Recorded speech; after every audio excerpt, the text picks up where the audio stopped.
এক মিনিট, এক মিনিট আগে এখন আমাকে কথা বলতে দিতে হবে। এক মিনিট আমার কথা শুনতে হবে। আপনাদের কথা আমি শুনেছি।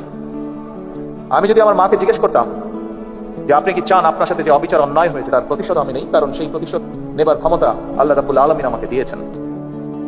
আমার মায়ের সন্তান হিসাবে আমি নিশ্চিত আমার মা আমাকে বলতেন, তোমার দায়িত্ব দেশের সকলকে ঐক্যবদ্ধ করে সামনে এগিয়ে যাওয়া, দেশকে সামনে নিয়ে যাওয়া।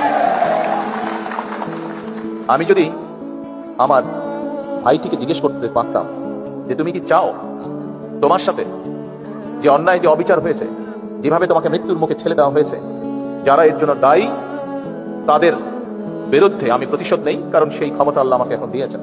আমি নিশ্চিত দুভাই আমরা একসাথে বড় হয়েছি, তাকে আমি চিনি, তাকে আমি জানি, একই রক্ত আমাদের শরীরে প্রবাহিত। আমার ভাইটিও সেই একই উত্তর দিত যে উত্তরটি আমার মা আমাকে দিতেন। প্রিয় ভাই বোনেরা, আমি 17 বছর আগে যখন এই দেশ ছেড়ে চলে যেতে বাধ্য হয়েছিলাম, আমি কি অবস্থায় গেছিলাম সেই বিবরণে আমি যেতে চাই না। তবে যখন আমি চলে যাই তখন আমার বহু সহকর্মীকে আমি দেখে গিয়েছিলাম। 17 বছর পরে যখন দেশে ফিরে আসার সৌভাগ্য হয়েছে, আমি ফিরে এসে আমার অনেক সহকর্মীকে পাইনি।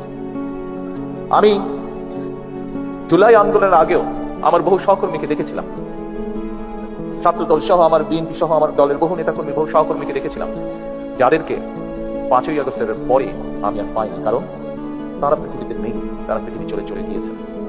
আমি 17 বছর আগে যখন এই দেশ ছেড়ে চলে গিয়েছিলাম বাধ্য হয়ে, তখন আমার বহু সহকর্মীকে দেখে গিয়েছিলাম সুস্থ সবল এক তরুণ যুবক। 17 বছর পরে যখন ফিরে এসেছি, তাকে আমি দেখেছি তার কোনো অঙ্গহানি হয়েছে, শারীরিকভাবে ক্ষতিগ্রস্ত হয়েছে। একই ঘটনা ঘটেছে 5ই আগস্টের আগে এবং পরে। প্রিয় সকল উপস্থিতিবৃন্দ, জুলাই শহীদ পরিবারের সদস্যবৃন্দ, জুলাই যোদ্ধাবৃন্দ, স্বৈরাচার বিরোধী আন্দোলনের সকল যোদ্ধাবৃন্দ যারা এখানে উপস্থিত আছেন, দেখুন, আপনি যখন স্বৈরাচারের বিরুদ্ধে জুলাই আন্দোলনের আগে বিগত এক যুগে এবং জুলাই আন্দোলনের সময় মাঠে নেমেছিলেন, আপনার উদ্দেশ্য লক্ষ্য কি ছিল? আপনার উদ্দেশ্য ছিল এই দেশ, এই দেশের জনগণ, এই দেশের মাটি, এই দেশকে এমন একটি দেশে রূপান্তর করা যেখানে মানুষ তার অধিকার, তার যোগ্যতা সবকিছু নিয়ে সম্মানের সঙ্গে বেঁচে থাকবে।